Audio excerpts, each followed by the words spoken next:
c'est ma maman qui prie pour moi. Nilitarajia kwanza ni mama yangu tu La bénédiction des parents. Baraka.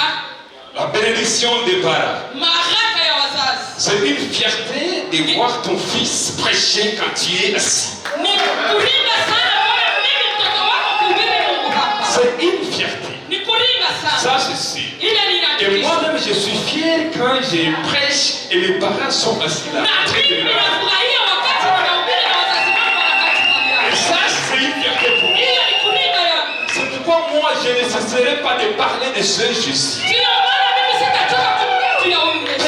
Peu importe les situations, je dois faire preuve d'un serviteur de Dieu. Parler de Dieu vivant. Le Dieu de mes parents. Le Dieu qui va m'utiliser aujourd'hui. Et le Dieu qui va nous bénir aujourd'hui. Tout Seigneur, tout honneur, maman, bienvenue et prie pour moi. Mama karibu na utuombee tafadhali.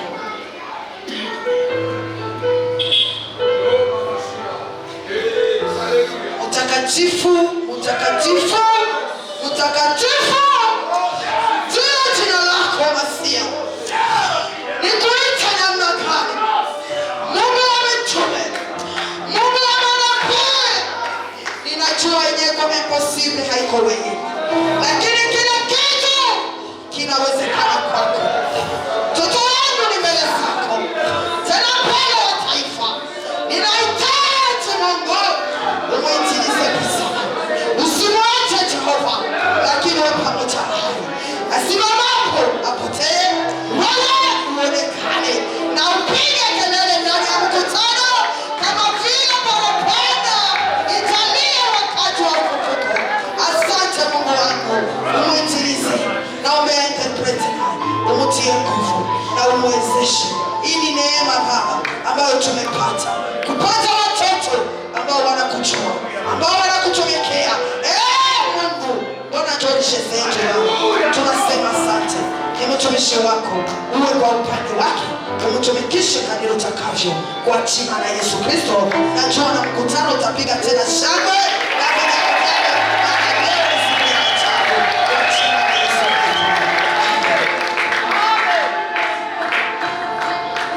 Alléluia. Amen. Est-ce qu'on peut encore célébrer Jésus? C'est lui le ressuscité du troisième, le consommateur de notre foi, la raison de notre union ici. Alléluia. Laisse-moi me présenter pour ceux qui ne me connaissent pas. Moi, je réponds au nom de Dieudonné Kachibwami. Je suis un serviteur de Dieu évangéliste. À Goma, j'ai servi dans l'église Sepa Tumaini. Comme actuellement pour les raisons de service, je suis à Bukavu.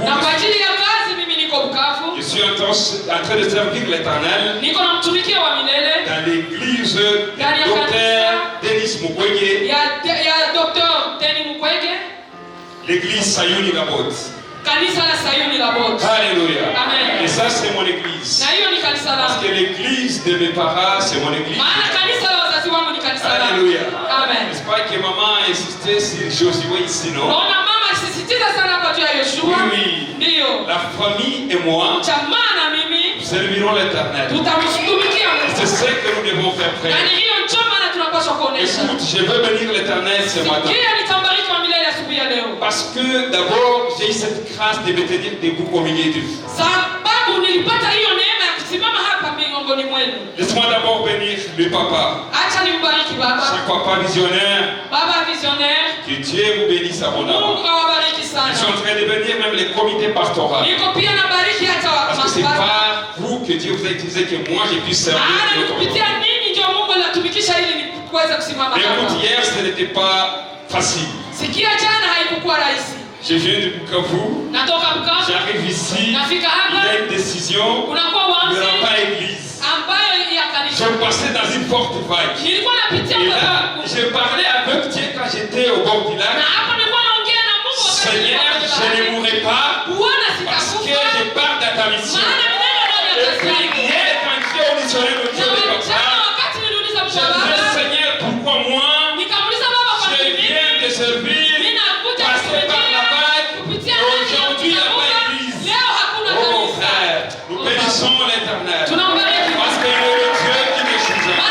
Parce qu'il a voulu que nous soyons là aujourd'hui. C'est grâce à l'éternalité. C'est grâce à Dieu. Alléluia. Je suis en train de bénir chacun au milieu de nous. Et ceux qui sont en train de nous suivre et à choisir cette église, c'est une bénédiction. Bethsaida. Vous connaissez c'est quoi? Alléluia. Je ne vais pas vous expliquer. Alléluia. Hier, quand j'étais à la maison, j'étais en train de me dire, mais je ne sais pas les noms de l'église. Là aussi, j'avais peur de demander comment les fils peuvent demander à son père quel est le nom de l'église pour tout ça. Je dis, quand je vais arriver, je vais seulement lire. Aujourd'hui, j'ai eu là, Bethsaida. Je dis, Seigneur, bénis son Dieu. Alléluia. Alléluia. Alors, je devrais venir ici avec mon épouse. Mais il y a l'enfant qui est malade.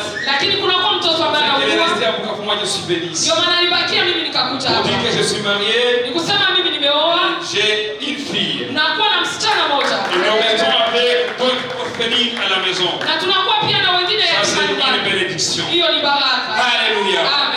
Bien-aimés dans le Seigneur, laisse-nous parler maintenant de Jésus.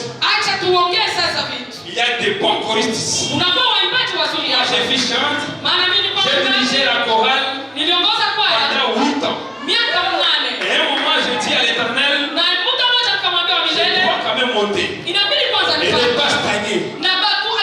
Alléluia. C'est pas qu'ils sont en train de dire aux chantres qu'ils ne sont pas aussi élevés. Mais je voulais seulement aussi avancer. Et là, l'Éternel m'a choisi comme président de la jeunesse et moment. J'ai servi l'Éternel comme président de la jeunesse pendant 3 ans. Après j'ai dit, Seigneur, ça c'est un travail que tu me donnes, mais moi je pars d'ici et là, je ne saurais pas maîtriser ce travail. Ce que moi je vais te demander, je veux plutôt être un évangéliste. Cela veut dire quoi? Je n'ai pas d'église, je dois prêcher partout. Alléluia. Dans n'importe quel pays, dans n'importe quel continent, je dois parler de Jésus. Je n'aurai pas honte de lui. Je parlerai de ce Dieu. Je parlerai de lui. Tout le temps de ma vie, je ferai preuve de lui. Alléluia. Alléluia. Je suis en train de me rappeler dans Ésaïe. L'Éternel est en train de dire, élargissez les portes d'attente. Alléluia. Ça c'est une grande église. Ce n'est pas le thème que je suis venu parler aujourd'hui. Mais quand j'ai vu l'église, c'est comme si j'étais en Europe. L'église ordonnée, c'est pas possible. Même les saints de se plier au milieu de cette église. Pour ça je veux dire, élargissons l'espace de la vie.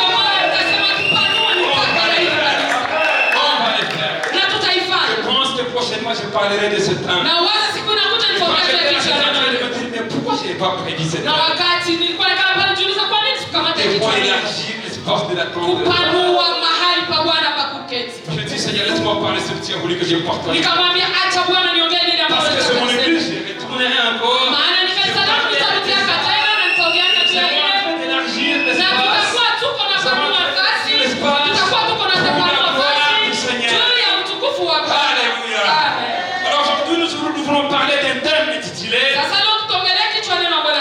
L'excellence de la connaissance de Christ. L'excellence de la connaissance de Christ. Alléluia. Ça c'est un thème que nous voulons partager aujourd'hui. Ce que nous allons faire maintenant, nous allons tenir debout pour honorer la parole de Dieu. Et moi je vais demander aux anciens de l'église, les pasteurs, préparez pour moi les versets, ils vont lire si vite. Luc 24:13. Luc 24:13. Nous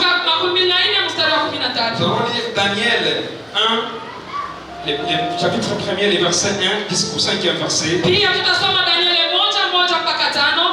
Et en fait, ça sera Philippiens 3:4. Na kwa mwisho tutamaliza tukisoma. Est-ce qu'on peut se partager ces versets, cher pasteur? Tunaweza kugawanya ile mshairi. Luc 24:13. Luc chapitre 24, verset 13, nous lisons dans le nom de Jésus. Amen. Et voici, ce même jour, des disciples allaient à un village nommé Emmaüs, éloigné de Jérusalem de 60 stades. Et ils entretenaient de tout ce qui s'était passé, parole du Seigneur. Amen. Amen. Daniel 1:5. Danieli 1:1 mpaka 5.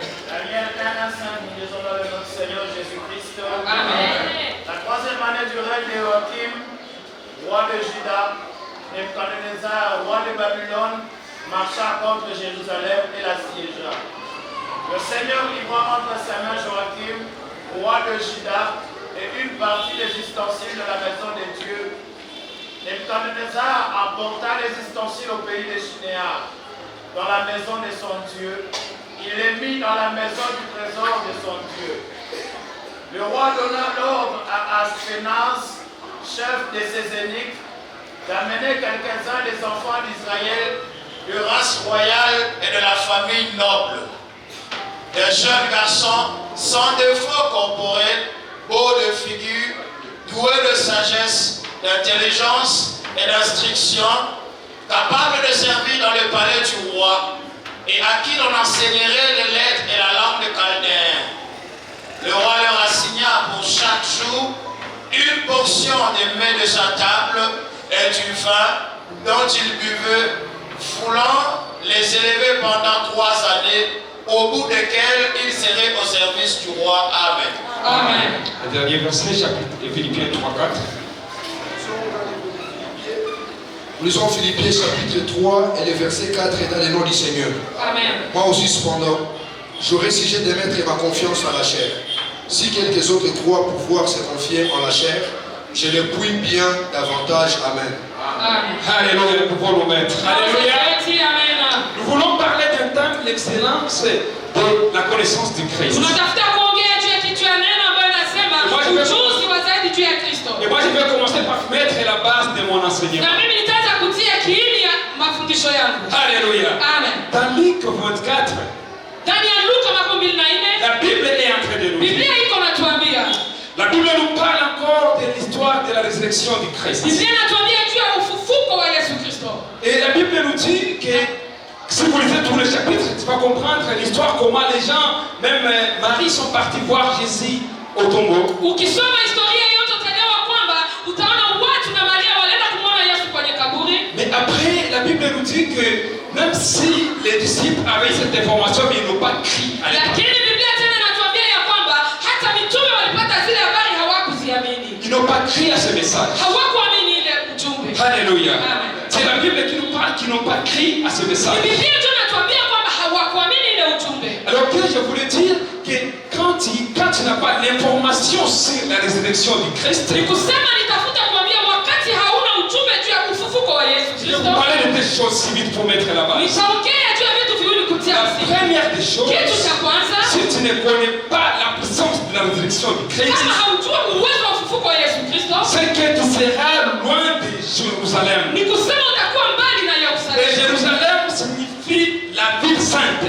Na Yerusalemu ni kusema maisha matakatifu. Cela veut dire la sanctification. Ni kusema C'est que utakaso. tu seras loin de la Ni kusema sanctification. utakuwa mbali na utakaso. Alors, les disciples ont entendu l'information, Sasa mitume walisikia zile mais habari, ils n'ont pas crié à ça. lakini hawakuziamini Parce que sababu il y a déjà qui ont l'information sur Jésus-Christ, kunakuwa watu ambao wanakuwa na habari juu ya Yesu mais ils ne Kristo, connaissent pas Jésus-Christ. lakini hawamjui Yesu Kristo. Bien sûr, il y a d'autres cas d'informations sur la résurrection du Christ. Kunakuwa kweli wale ambao wanakuwa na habari juu ya ufufuko wa Yesu Kristo, Jusque-là, ils ne sont pas en train de croire à la puissance de la résurrection. lakini mpaka sasa hawako naamini ukubwa wa ufufuko wa Yesu Kristo. Deuxième chose, Na kitu cha pili, la Bible déclare Biblia inasema deux disciples étaient en train de partir à Emmaüs. mitume mbili walikuwa wanaenda Emausi. La Bible déclare qu'ils étaient tristes. Biblia inasema walikuwa na huzuni, Même quand Jésus est arrivé, il a trouvé qu'ils étaient tristes. na hata wakati Yesu alifika alikutana wana huzuni. Deuxième chose qui va vous arriver, Kitu ya pili ambayo si takufikia, vous ne connaissais pas la puissance de la résurrection du Christ, kama haujui nguvu ya ufufuko wa Yesu c'est que tu Kristo, vas vivre une vie de ni tristesse. kusema utaishi maisha ya huzuni. Même si tu es en train de vivre une vie avec beaucoup d'argent, Hata uko naishi maisha ambayo na gari nyingi na pesa nyingi, mais tu seras toujours triste. lakini utakuwa tu mwenye huzuni, Parce que tu as seulement l'information sur la résurrection du Christ, sababu unakuwa tu na habari juu ya kufufuka kwa Yesu, mais tu ne connais pas la puissance qu'il y a dans la résurrection du lakini Christ. haujui nguvu ambayo inakuwa ndani ya habari za kufufuka kwa Yesu. Alléluia. Amen. Alléluia. Amen.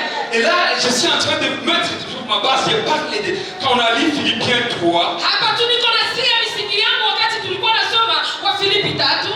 Mais avant d'y aller, laisse-moi dire un message qui me vient en tête. Lakini mbele niseme hivi juu ya ile, acha nikwambie ujumbe unanifikia kichwani.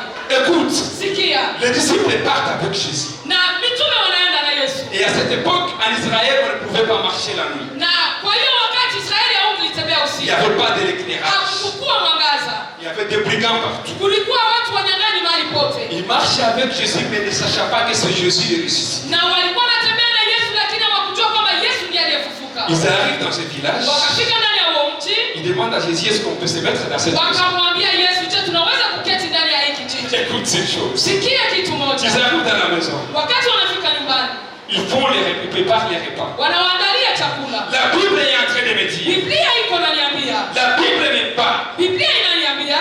Ils ont pris les repas, ils ont donné ça à Jésus. Wakachukua chakula na kumpatia Yesu. Alors qu'en Israël à cette époque, Itapokuwa Israeli kwa muda ule, c'est le propriétaire du repas qui devrait bénir ces repas. mwenyeji chakula ndio ilibidi abariki. Mais comment elle change la loi? Lakini kwa nini wao Ils ont wakabadilisha? préparé les repas. Wakaandaa chakula. Ils sont avec quelqu'un, ils ne savent pas si c'est Jésus. Walikuwa na mtu lakini Quand ils disent c'est toi qui vas bénir ces repas. lakini wakasema yote La itakuwa. Bible déclare ceci. Biblia inasema hivi. Quand Jésus a commencé à bénir les Wakati repas, Yesu anaanza kubariki chakula, automatiquement les yeux sont ouverts. hapo pale macho Ils ont yakafunguka. connu que c'est Jésus. Wakajua kwamba ni Yesu Kristo. Ils n'ont pas plus vu la nuit. Hawakuona tena La usiku. Bible dit que ça n'est même pas arrivé au petit matin. Biblia inasema kwamba hakukuchaka hata. Automatiquement, ils sont partis Na parler de hapo la résurrection de Jésus. wakaenda pamoja na Yesu Kristo. Acclamons ce Jésus. Amen.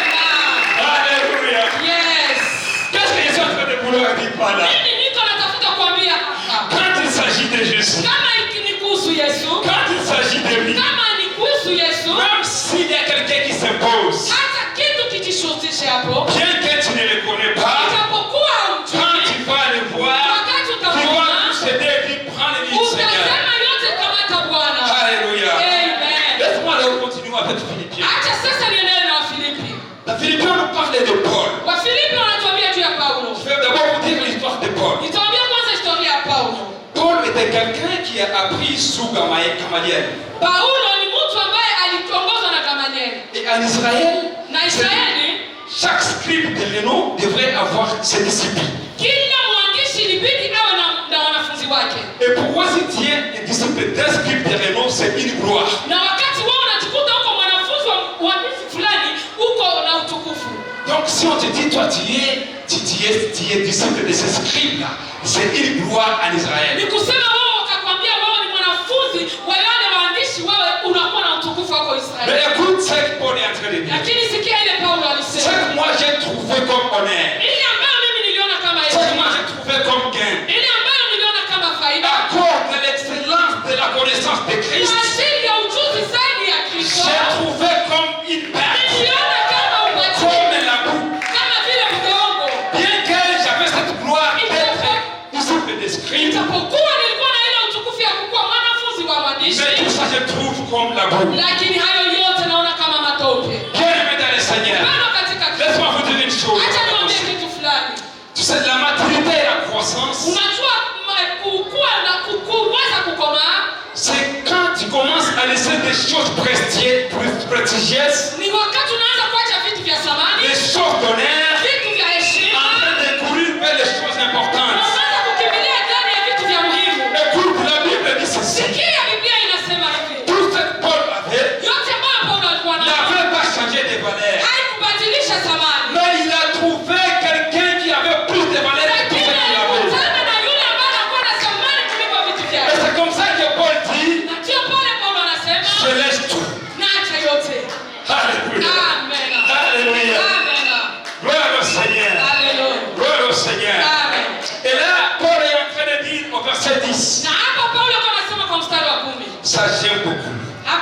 napenda sana. J'aime quand Paul parle, si tu continues, je ne voulais pas lire tout, mais quand tu lis les versets 10, tu vas comprendre. Napenda wakati utasoma mshauri yote utaweza kuelewa na La première des choses qu'il dit, kitu ya kwanza anasema, ainsi je connaîtrai Christ. na hapa nitamjua Kristo.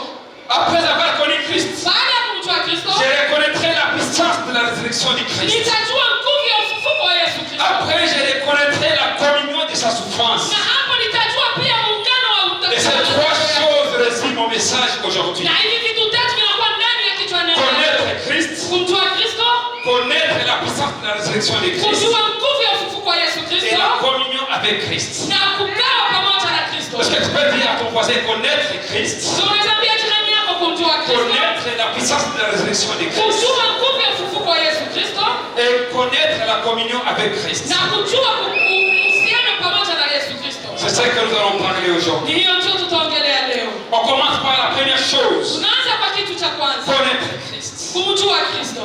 C'est quoi connaître Christ? Ni nini kumjua Kristo? La Bible nous parle qu'avant de connaître d'abord la résurrection, la puissance de la résurrection du Christ, Biblia inatuambia kabla tutajua nguvu ya kufufuka kwa on doit d'abord Yesu connaître Kristo, Christ. inabidi kwanza kumjua Ça, Kristo. c'est la première des choses. Hiyo ni kitu ya Tu kwanza. ne vas pas dire que tu vas connaître la puissance de la résurrection du Christ Hautasema utajua nguvu ya ufufuko wa alors Yesu que tu Kristo ne connais pas Christ. ijapokuwa umjua Kristo mwenyewe. Alléluia. Amen.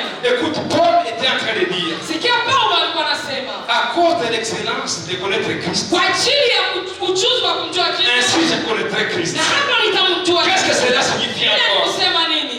Plus tu contiens l'excellence de connaître Christ, Zaidi unatarajia kumjua Yesu Kristo, plus tu comprends que tu ne le connais pas encore. zaidi tena utajua kwamba Plus tu unamjua vas le zaidi. connaître davantage. Zaidi tena utamjua C'est zaidi. comme ça qu'il a dit, Ndio maana akasema, même si j'ai l'excellence de connaître Christ, hata ningelikuwa na ujuzi sana wa mais Yesu, je vais encore le connaître. lakini tena ninatarajia kumjua. Alléluia. Amen. Quatre choses par rapport à la connaissance de Vitu Christ. vinne kulingana na ujuzi wa Kristo.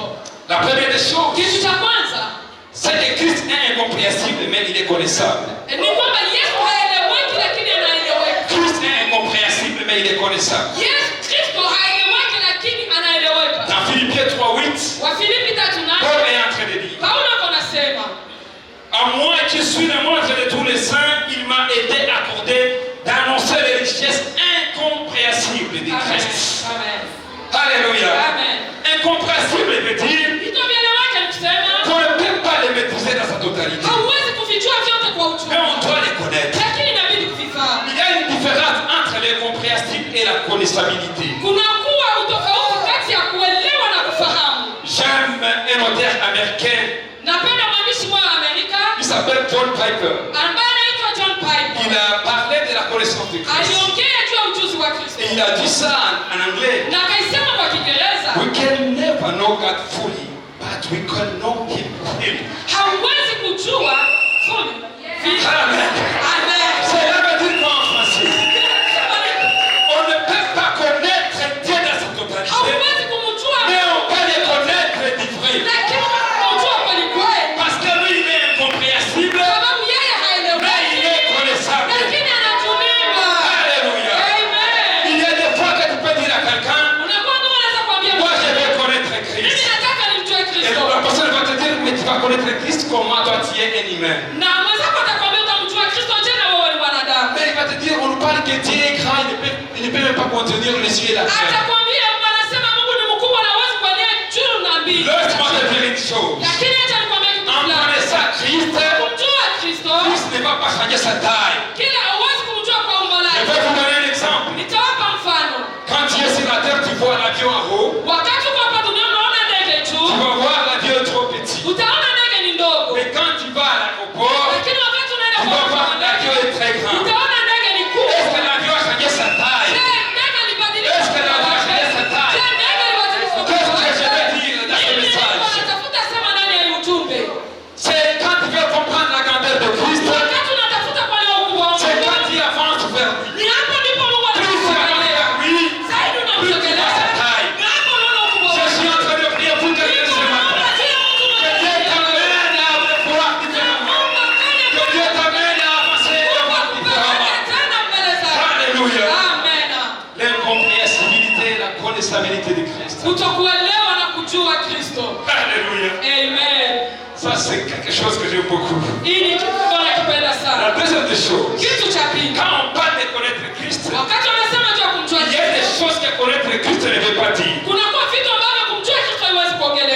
première des choses, Kitu cha kwanza, connaître Christ kumjua Kristo ne veut pas dire avoir seulement des informations sur lui. sio kusema kukuwa tuna habari juu yake. Alléluia. Amen. Tu peux avoir des informations sur quelqu'un mais tu ne le connais pas. Kwa hiyo unaweza kuwa na habari juu ya mtu na humjui. C'est que je vais vous dire c'est quoi. Kama vile niko Il y nasema a plus de personnes qui ont des informations sur Jésus. unakuwa watu wengi ambao Mais wana ils ne connaissent pas ce Jésus. lakini hawamjui yule Yesu. Nous devons connaître Jésus Tunabidi kumjua et ne Kristo. pas nous limiter sur les informations sur Jésus. Juu ya habari za Nous Kristo. devons plutôt les connaître. Inabidi zaidi Nous tumjue. devons les connaître. Inabidi tu tumjue. Ça me rappelle ce jour-là Unanikumbuka siku ile. dans Matthieu 16, 13, 16. Ndani ya Mathayo 16 Jésus avec ses disciples, Yesu pamoja na wanafunzi il wake le demande akawauliza, que disent les gens que je suis. watu wanasema mimi ni nani? Alléluia. Amen.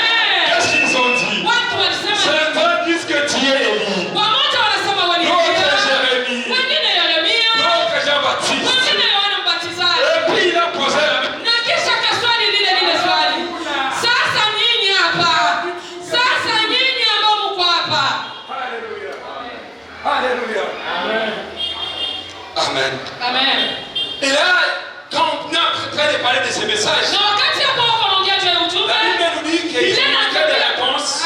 jibu ili Ils ont manqué des réponses. walikosa jibu. Mais une seule personne, Lakini mtu mmoja, Pierre, Petro, il a dit quoi? alisema nini? Qu'est-ce qu'il a dit? Alisema nini?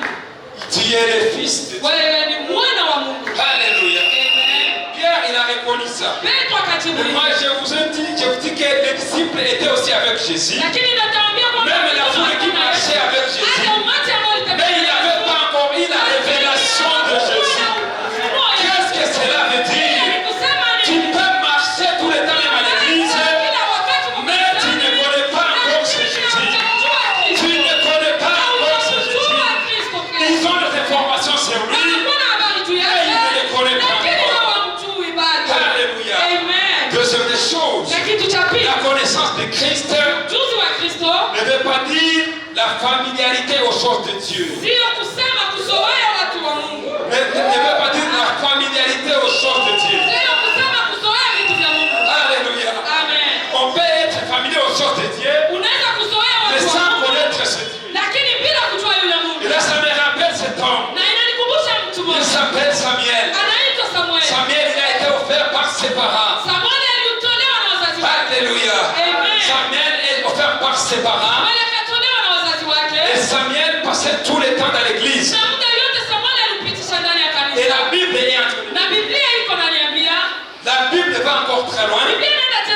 Il dit que Samuel passait la nuit près de l'alliance, l'arche de l'alliance. Mais la Bible est en train de me dire encore, dans 1 Samuel 3:7, quand Dieu appelle Samuel, Samuel ne connaissait pas encore le Dieu. Mais Samuel passait tout le temps à l'église. Samuel dormait même près de l'arche de l'alliance. Mais il ne connaissait pas ce Dieu. Comment dormir dans l'église, mais tu ne connais pas ce Dieu? Alléluia. Qu'est-ce que je veux dire? Il y a plus de gens qui sont familiers aux choses de l'église, mais ils ne connaissent pas encore ce Dieu. Tu peux servir l'éternel Dieu, mais c'est une familiarité. Mais tu ne le connais pas encore. Ça me rappelle encore ces jours. Jacob est en train de fuir. Il arrive dans un village. Il fait des songes. Il est en train de rêver les anges. Il descend. Il se réveille le matin. Il dit, mais Dieu était ici. Mais je ne l'ai pas vu. Il a construit l'autel à Dieu et il a nommé ça Bethel. Que signifie Bethel? Signifie la maison de Dieu. Mais écoute encore, la Bible est en train de me dire que l'Éternel est venu dans Genèse 35, l'Éternel vient encore près de Jacob. Alors il dit à Jacob, enlève tous les dieux là. Enlève tous les dieux au milieu. Écoute que Dieu est en train détruire les camps du diable. Sikia Mungu yuko anaharibisha Allez détruire tous les dieux. Nenda upomoe Tous les petits dieux. zile miungu zote. Et là encore, Jacob rentre. Na hapo sasa ni kwa En leo. construisant l'église encore. Tena kanisa On tena. va nommer ça El Bethel. Ataita tena El El Bethel signifie ni kusema le Dieu de la maison de Dieu. Mungu wa nyumba ya Mungu. El Bethel signifie Ni kusema le Dieu de la maison de Dieu. Mungu wa nyumba ya Mungu. Le Bethel signifie Lakini Bethel ni la kusema maison de Dieu. Et là, je suis en train de prier pour na hapa quelqu'un. niko naomba juu ya Que Dieu t'amène dans la dimension de Bethel. Que Dieu t'amène dans la dimension de la maison de Dieu. Fais la connaissance du Dieu de la maison de Dieu. Alléluia. Que Dieu t'amène dans cette dimension. Mungu akupeleke ndani ya ile kiwango El Bethel. ya El Bethel. Alléluia. Le Dieu de la maison de Dieu. Mungu wa nyumba ya Mungu. Le Dieu de la maison de Dieu. Mungu wa nyumba ya Ça, Mungu. c'est ma prière aujourd'hui. Na hiyo ni maombi Parce qu'il y a yangu. plusieurs personnes Wana watu qui wengi connaissent la maison de Dieu, wanajua nyumba ya mais ils ne Mungu connaissent pas les propriétaires de cette maison. lakini hawajua De mwenyeji wa ile Bethel nyumba. vers El Bethel. Na Bethel On kutoka ne Bethel doit pas kwenda seulement Bethel. connaître l'information sur la maison de Kwa hiyo Dieu, tutakuwa na habari juu ya nyumba mais ya on Mungu. doit aussi connaître le Dieu de la maison Lakini de inabidi Dieu. tena kujua Mungu wa nyumba ya Mungu. Alléluia. Yes. Alléluia. Glory to God. Mais comment tu peux passer la nuit dans l'église Sasa namna gani unaweza kulala mais tu usiku ne wote connais mzima pas ndani le ya Dieu de kanisa? cette maison? Lakini haujua Mungu wa ile Même nyumba. près de l'arche de l'alliance, Hata karibu ya sanduku la mais tu agano. ne connais pas le Dieu de cette Lakini maison. haujua Mungu wa ile Dieu, nyumba. Dieu préserve. Mungu atukinge. Alléluia. Amen. Alléluia. Amen. Alors c'est quoi connaître Christ? Sasa ni nini kumjua Kristo? C'est quoi connaître Ni Christ? nini kumjua Kristo? Premièrement, en français même, on a difficile de définir ça. Ya kwanza ndani ya Kifaransa hatuwezi weza kuieleza. Parce que souvent aussi les Français pauvres. Maana wanasema mara mingi Kifaransa inakuwa maskini. Mais en grec, le verbe connaître a deux significations. Lakini ndani ya Kigiriki tendo kujua inakuwa na maana mbili. La première signification, Na elelezo ya kwanza connaître signifie kujua ni kusema gymnosco. Ginoso. Gymnosco. Ginoso. Qu'est-ce que cela veut dire? Hiyo ni kusema nini? Gymnosco, qu'est-ce que cela veut dire? Hiyo ni kusema nini? Cela veut dire Ni kusema la connaissance par information. ujuzi kwa habari. La connaissance par information. Ujuzi kwa habari. Il y a seulement l'information. Unakuwa tuna habari Autrement dit, na kusema cela veut dire ni kusema la connaissance par intelligence. kujua kwa akili. Mais deuxième définition, Lakini elezo ya pili c'est epiginosko, epikinosko qui signifie kusema la connaissance expérimentale et relationnelle. ujuzi wa uhusiano na kugusa. Et c'est ça la connaissance de Na ni Christ. hiyo ndio kujua. On ne doit pas les connaître par information, mais on doit plutôt expérimenter Jésus. C'est expérimental et relationnel. Ça ne sera pas l'information, mais l'expérimental. Alléluia. Maman, sois bénie. Je suis vraiment béni. Tous les interprètes, là, ça devient difficile de le faire avec eux. Mais une dame est en train de nous surprendre. Sois béni, maman. Alléluia. Alléluia. Alors, je vais vous donner un exemple. Sasa nitawapa mfano. Tu vas au restaurant, Unaenda kwenye restaurant, tu as besoin de manger. una haja ya kula. Tu trouves quelqu'un là-bas, Unamkuta mtu hapo un ami va te dire, na rafiki mmoja atakwambia, est-ce que tu peux manger ce repas? je, unaweza kula hii chakula? On t'amène le menu, Na on t'amène le menu pour choisir. wanakuletea kitabu ili uchague, Mais quelqu'un te dit, mange ce repas. lakini mtu mmoja anakwambia kula hii chakula. Toi, tu manges. Wewe unakula Premièrement, ya kwanza, tu as une information sur ça. unakuwa na habari juu Mais ya. deuxièmement, Lakini ya tu pili, as mangé, ulikula, il y a l'expérimentation, unakuwa tu kuionea as senti le goût de ça. ulisikia ile Donc tu as harufu. l'information, Kusema na mais aussi habari, tu as le goût. lakini pia Et una c'est le uwezo. problème de l'église Na aujourd'hui. shida ya kanisa Les leo, gens ont perdu le goût de watu Jésus. walipoteza Les gens onjo ont ya perdu le goût de Jésus. walipoteza onjo ya Ils ont Kristo. seulement l'information, Wanakuwa tuna mais habari, le goût de Jésus est lakini perdu. onjo ya Yesu imeenda. Que Dieu nous pardonne. Mungu atusamehe. Alléluia. Yes. Que Dieu nous pardonne. Mungu atusamehe. Mais tu vas trouver un chrétien Na utamkuta Mkristo qui est fier de vivre dans les péchés. ambaye analinga sana kuishi Le katika péché qui est censé être amer, dhambi ambayo ilipaswa kuwa buchungu, mais toi tu trouves ça, tu trouves dedans les signes. lakini unaikuta ndani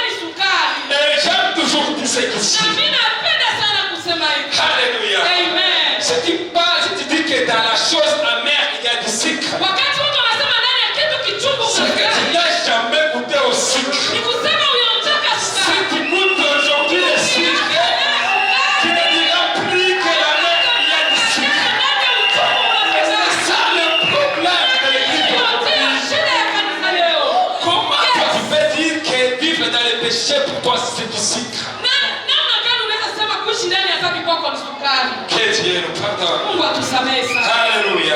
Amen. Alléluia. Amen. Troisièmement, la connaissance du Christ Ujuzi wa Kristo est très importante dans notre marche chrétienne. ni ya muhimu sana ndani ya mwendo wetu wa Kikristo. Si nous voulons marcher avec Dieu, Kama tunapenda kutembea na nous Mungu, devons d'abord les connaître. inabidi kwanza tumjue. Là, je vais vous donner 6 exemples si vite. Na hapa nitawapatia Je vais vous donner 6 importants si vite. vitu vya maana sana hapa.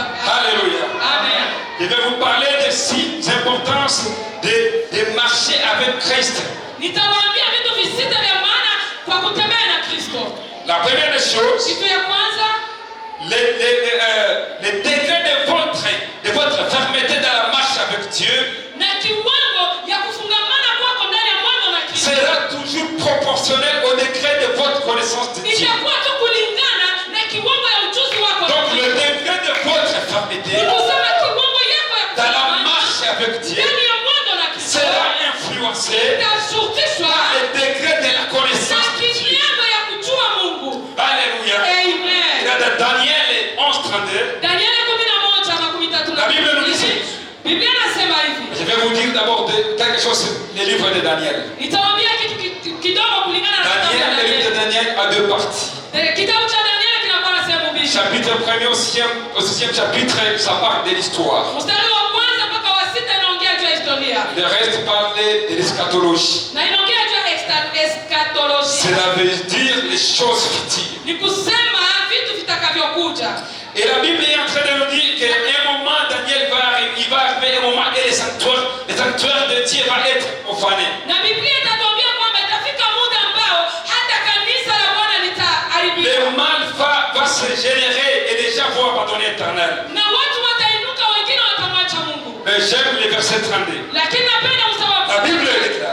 Biblia inasema Ceux du peuple qui connaîtront Dieu na taifa tu ambalo watamjua agiront avec fermeté. itatenda na ukamilifu. Même si nous vivons les derniers jours, Hata tunaishi siku za mwisho, ceux qui s'attachent à wale l'éternel ambao wanaambatana na milele agiront avec fermeté. watatenda na ukamilifu. Alléluia. Amen. J'aime encore la version King. Napenda tena version inasema, La version King. version King inasema, La version King qui parle en anglais. ambayo inasema kwa Et Kiingereza, ils feront des exploits. na watafanya miujiza ya ajabu. Non seulement Hapana tu nous allons agir dans la fermeté, tutatenda kwa mais nous kuchikana, allons aussi faire des lakini exploits. pia tutatenda vitu vya ajabu. Alléluia. Et Amen. là, je suis en train de dire quelque chose. Na hapa niko naongea kitu fulani. Je vais vous dire une expérience petite. Nitamwambia kitu ambacho niliishi Quand on était encore enfant, wakati nilikuwa tungali wadogo. on nous disait que si tu sers l'éternel, tu seras pauvre. Wanatuambia kwamba yeye ambaye anamtumikia Mungu ni maskini. Et moi, quand j'étais en train de parler avec Dieu, Na wakati nilikuwa naongea na Mungu, je me trouvais être attaché à son ministère, mais je disais, Seigneur, non, moi je serai pauvre. nilikuwa najikuta naambatana sana na huduma yake, lakini namwambia Bwana, maanake nakuwa maskini. Mais la Bible dit que nous ferons des exploits. Lakini Biblia inasema tutafanya vitu Si vya nous ajabu. agissons dans la fermeté, Kama tukitenda katika kutii. moi je vais plutôt être attaché à toi. Mimi nitaambatana njoo na Est-ce que wewe. je serai pauvre? Na eske nitakuwa maskini kweli? Imagine la suite. Fikiria sasa inayofuata. Alléluia. Amen. Il est le Dieu qui agit. Yeye ni Mungu Il est le anatenda. Dieu qui fait des grandes choses. Yeye ni Mungu anatenda Il est le vitu Dieu vikubwa. qui répond. Mungu ambaye anajibu. Il est le Dieu qui nous emmène à expérimenter sa grandeur. Mungu ambaye anatupeleka tu. Nous allons agir dans la fermeté, Tutatenda katika mais nous kutii. allons faire aussi des Na exploits. pia tutafanya vitu Et vikubwa. aujourd'hui, ce qui est en train de me bénir, Yeye Mungu et ananibariki que leo. Dieu est en train d'élever ses serviteurs, Kama Mungu kuna à un rang très élevé. Ça, c'est quelque chose qui est sorti de moi maintenant. Où Dieu nous élève à un rang très élevé. Et quand les gens vont nous voir, c'est à nous voir que les gens vont croire. Même si on n'a pas encore parlé de Jésus, les gens vont croire pour l'espoir que Jésus fait dans notre vie. Alléluia. Nous ne sommes pas pauvres et nous ne serons jamais pauvres. Nous sommes des riches. C'est ça les cas pour moi quand je suis en train de postuler pour différentes positions. J'ai toujours dit à Dieu, moi je suis ton serviteur et je n'ai pas honte de parler de toi. Même quand je suis au milieu des services, je parle toujours de toi.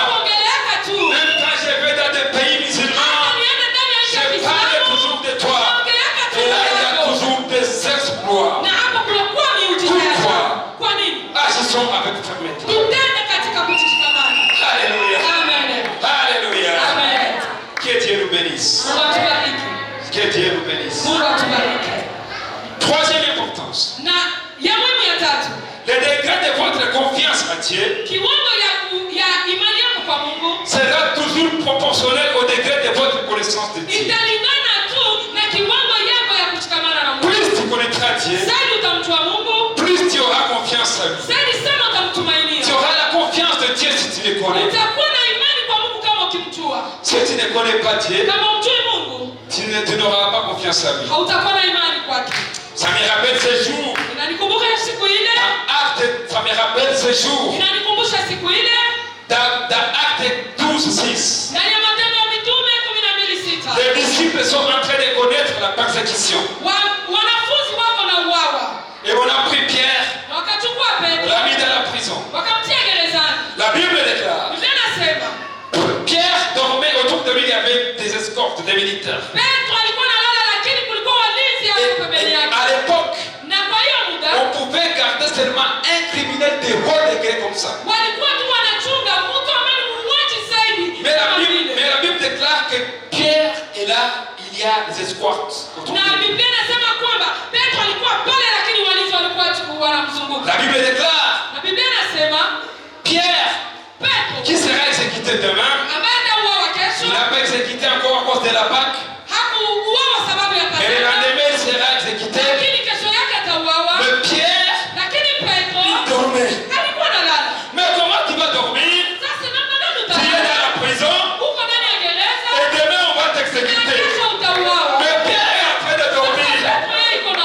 Pierre est en train de dormir. Alléluia. Alléluia. Comment dormir alors que tu es dans l'instabilité? C'est pas que parce que le Dieu que nous servons, il nous amène de vivre dans l'instabilité, la stabilité. Même quand il y a l'instabilité, nous vivons la stabilité. Parce que nous avons confiance en lui. Pierre sera exécuté, mais il est en train de vivre encore. Et il y a une différence entre sommeiller et dormir. La Bible ne nous dit pas qu'il sommeillait. Il ne dit pas qu'il sommeillait. Parce que sommeiller, c'est tu es fatigué, tu te jettes quelque part, il y a du sommeil. Mais dormir, il y a toutes les dispositions possibles. Enlève les chaussures, tu prends la couverture. Mais tu seras exécuté demain. Alléluia. C'est le Dieu qui nous amène de vivre dans l'instabilité, la stabilité. Et ça va dépendre de notre degré de connaissance. Ça me rappelle ce jour. Il y a un prophète qui était avec son serviteur. Le serviteur vient, il dit que moi j'ai vu des chars et une grande armée. Mais le prophète assis, il a dit que Dieu t'ouvre les yeux pour voir ceux qui sont avec lui. Mais lui il a vu une grande armée. Il dit que Dieu t'ouvre les yeux. Il a ouvert les yeux. Il a vu une grande armée. Pendant que lui s'inquiétait, le prophète était en train de vivre la stabilité. Parce qu'il connaissait que ceux qui sont autour de nous sont plus forts que ceux que nous voyons. Ceux que nous voyons ne sont pas forts que ceux qui sont autour de nous. Que Dieu nous ouvre les yeux. Alléluia. Alléluia. La quatrième importance, la connaissance de Dieu influencera le degré de votre consécration à Dieu. Vous savez, frères et sœurs, le problème que nous avons difficile à nous consacrer à Dieu, c'est parce que nous ne connaissons pas Dieu. Comment servir l'Éternel? Tu ne veux pas te consacrer à Dieu. Tu dois d'abord te consacrer à Dieu. Alléluia. Nous devons nous consacrer à Dieu. Ça me rappelle ce jour. Dans Daniel encore. Daniel est en train de parler que les jours, on a parlé que les jours de la fin, les sanctuaires sera profané.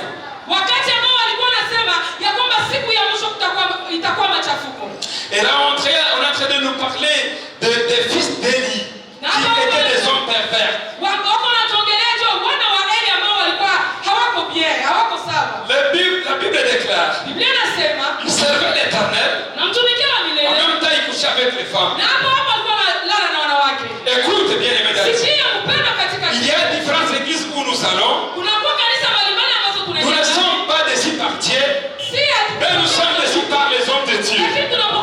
Lorsque tu es dans cette église, tu devrais amener quelqu'un d'autre qui est permis là-bas. Ne sois pas déçus là-bas. Viens dans cette église où les hommes de Dieu sont engagés pour servir Dieu. Afin que tu ne sois pas déçu également des hommes de Dieu. La Bible va encore plus loin. Les fils d'Élie, ils se faisaient des fourchettes. Et quand on pouvait amener des sacrifices de viande pour l'Éternel, ils étaient en train de voler ces viandes. Alors qu'à cette époque, des viandes qui étaient venues pour les sacrificateurs étaient pour ces sacrificateurs. Mais il va trouver quelqu'un qui est en train de voler même ce qui lui appartient. On amène la viande pour lui, mais il commence à voler. Mais on sait que c'est pour lui. Alléluia. Alléluia. Le degré de notre consécration à Dieu sera toujours proportionnel au degré de notre connaissance à Dieu. Alléluia. C'est une importance. Le degré de notre adoration sera toujours proportionnel au degré de notre connaissance à Dieu. Jean 4, 22.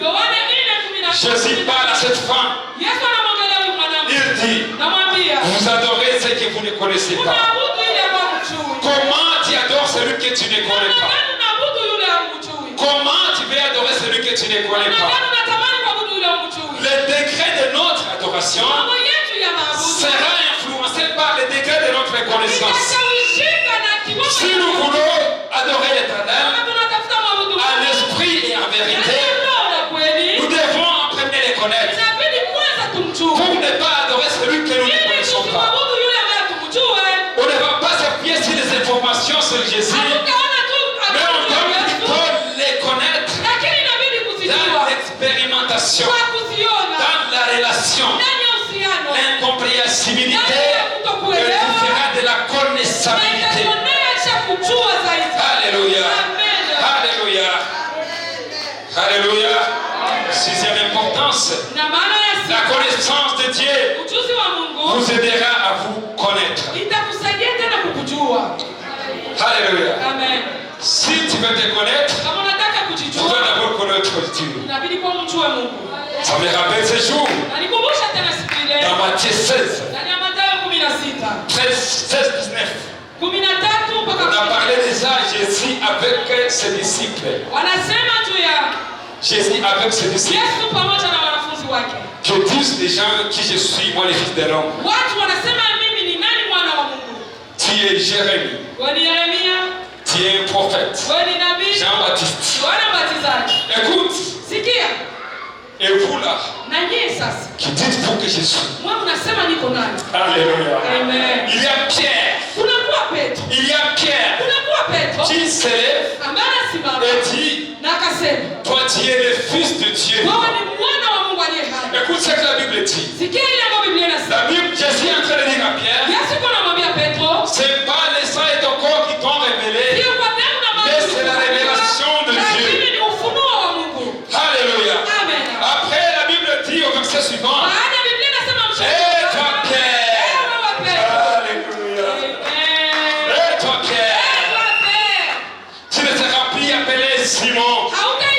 Simon qui était considéré quelque chose de fragile. Mais plutôt c'est sur cette roche que je bâtirai mon église. Écoute bien, il a fallu d'abord que Pierre connaisse Jésus pour qu'il connaisse aussi qui il était.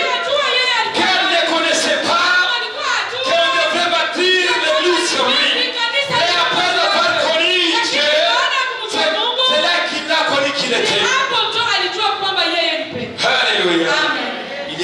de personnes parmi nous qui ne connaissent pas qui ils sont devant l'Éternel. Qui ne connaissent même pas les dons que tu as. La première des choses, connaître l'Éternel. Alléluia. Pierre, de Simon à Pierre, de quelque chose de fragile à quelque chose de difficile. Ou on peut encore dire quelque chose où on ne pouvait pas bâtir la maison de Dieu. Et là, ça devient une pierre où on va bâtir la maison de Dieu. Parce qu'il a connu ce qui était Jésus. Et ma prière ce matin, aujourd'hui, que Dieu nous amène à les connaître, pour que nous puissions aussi nous connaître. Nous avons les dons parmi nous. Nous avons beaucoup de choses de nous. Mais nous ne connaissons pas qui nous sommes. Connaissons d'abord Dieu. Et Dieu nous connaîtra. Alléluia. Alléluia. Et toi, Pierre, sur cette roche, je bâtirai mon église. Amen. Deuxième partie de notre enseignement. On a fini avec la connaissance.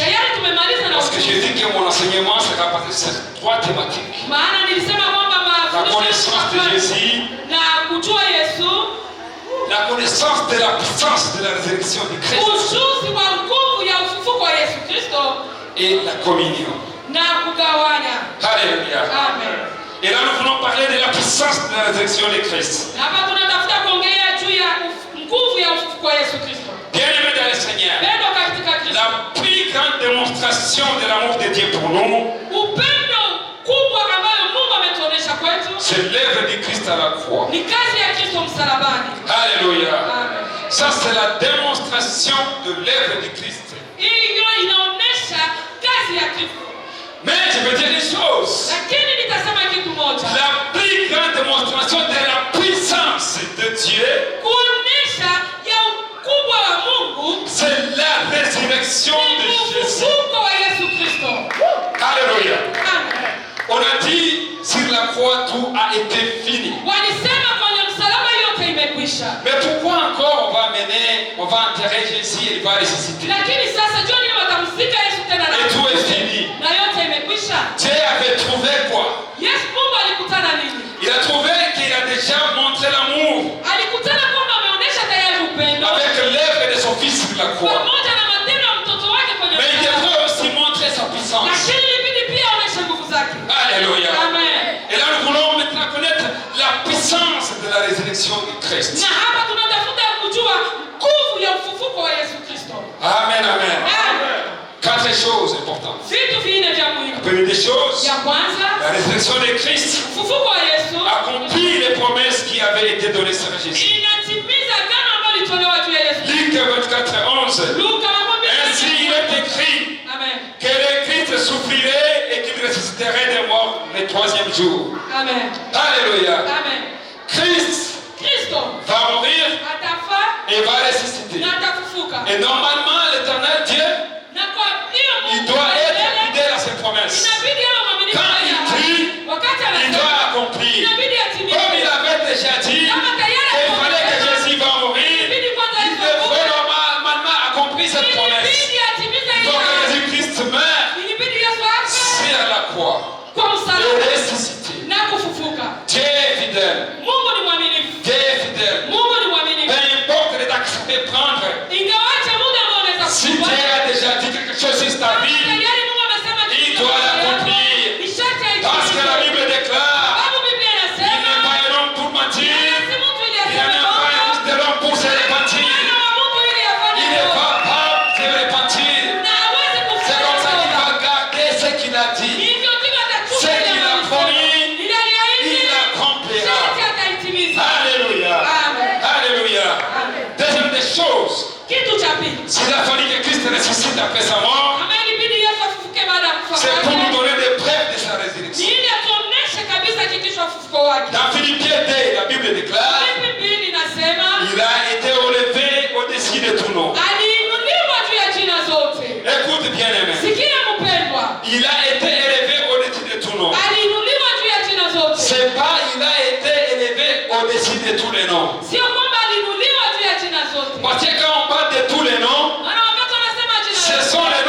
existent déjà.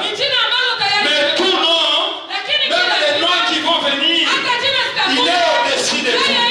C'est comme ça qu'il dit, il a été élevé au-dessus de tout nom. Afin que tout genou fléchisse et que toute langue confesse que Jésus-Christ est Seigneur sur le ciel, sur la terre et au-dessus. Alléluia. Alléluia. Que toute langue confesse, que tout genou fléchisse. Ça, ce sont les preuves de la résurrection. Il a fallu qu'il soit élevé. Il a fallu qu'il soit élevé. C'est comme ça qu'il a été ressuscité. Alléluia. Alléluia. La troisième des choses, car pour sa résurrection, Christ a vaincu le diable. Alléluia. Christ a vaincu le diable. Écoute bien aimé. J'étais en train de dire ici qu'on parle que sur la croix tout était fini. Tout était accompli déjà.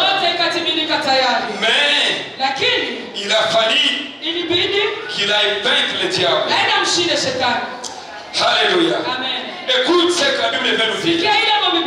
La Bible veut nous dire quoi? Le diable, il était là. Et Dieu connaît que le diable est surtout organisé avec tous ces démons qui l'escortent. Mais il a dit, ces démons-là, ça ne suffit pas. Je vais aller voir les chefs. Parce que souvent, quand on élimine les chefs, on a éliminé tous les autres.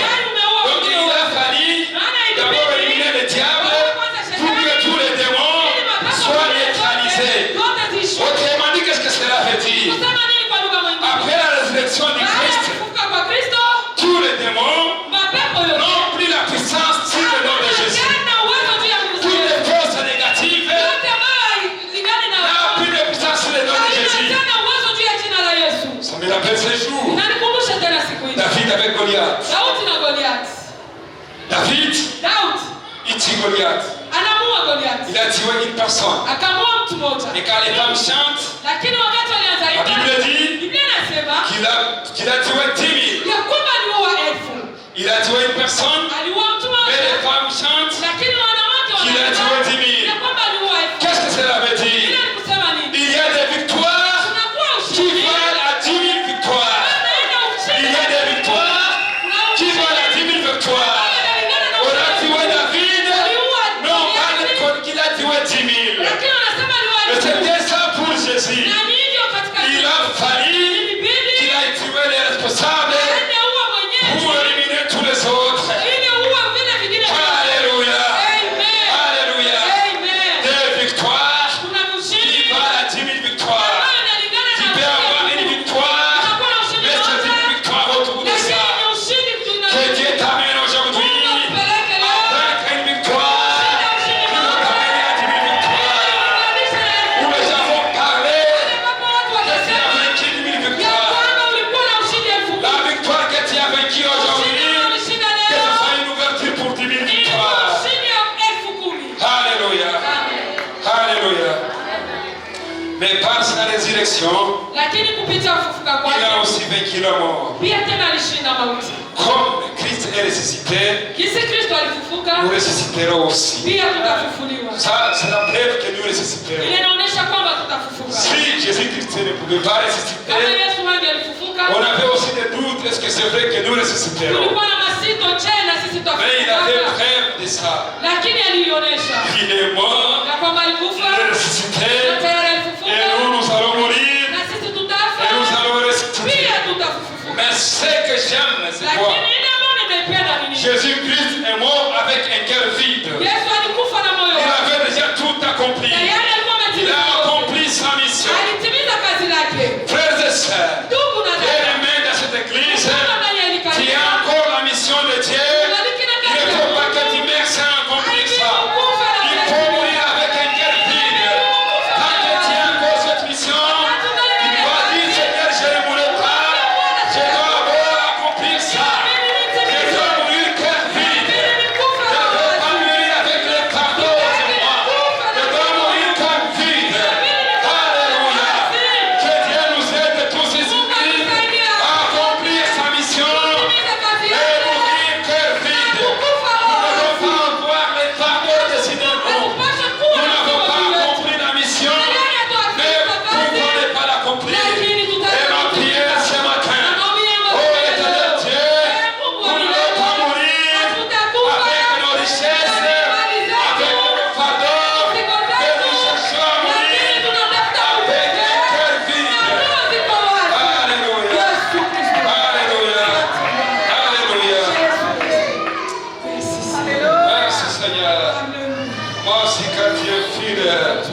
Mafuta, présent cette année. Troisième étape, je suis en train de finir. Troisième étape, je suis en train de finir. Connaître la communion des souffrances de Christ. La communion des souffrances de Christ. Et pas premièrement, une communion imaginaire des souffrances de Christ. Et là, je vais prendre un exemple avec nos collègues que je ne vais pas citer le nom, qui font souvent les chemins de la croix. Il faut prendre la croix, ils sont en train d'imaginer. Alléluia. La communion, c'est pas imaginaire. C'est pas imaginaire. C'est pas imaginaire. Tu ne veux pas prendre les croix, tu commences à dire, moi je souffre avec toi. C'est pas imaginaire. Alléluia. Si tu as ton frère qui est encore là, va encore les prêcher. Dis, Jésus a besoin de toi. Jésus t'appelle. Parce que la communion, c'est pas imaginaire. On ne va pas imaginer ça. On ne va pas imaginer la communion. Alléluia. Alléluia. La deuxième des choses, communion de la souffrance de Christ, ce n'est pas imposer des punitions. Ce n'est pas imposer des punitions. Il y a encore nos frères qui sont là, où quand tu as péché, on va te punir avec des fouets. Et pense que ces punitions-là, c'est sa communion avec Christ. C'est pas que tu vas te punir pour communier avec Christ. Alléluia. Parce que Christ a vaincu tout sur la croix. Nous ne pouvons plus subir des punitions. Nous ne pouvons plus subir des punitions. Alléluia. Alléluia. Alors c'est quoi communier avec Christ? Communier avec Christ signifie simplement jusqu'où êtes-vous prêt à aller avec Christ? Jusqu'où tu es prêt à partir avec Dieu? C'est ça la communion avec Christ. Jusqu'où tu es prêt? Jusqu'où tu es prêt à partir avec Christ? C'est jusqu'où? Ça me rappelle ces jours quand on a parlé de Daniel. On a dit Daniel, il y a les rois qui vont imposer à Daniel. Et dit ça, Daniel et ses frères, il faut qu'ils mangent les mains du roi. Alléluia. Et les rois disent, vous allez me choisir ceux qui sont beaux. Et ils pensaient qu'ils seront plus intelligents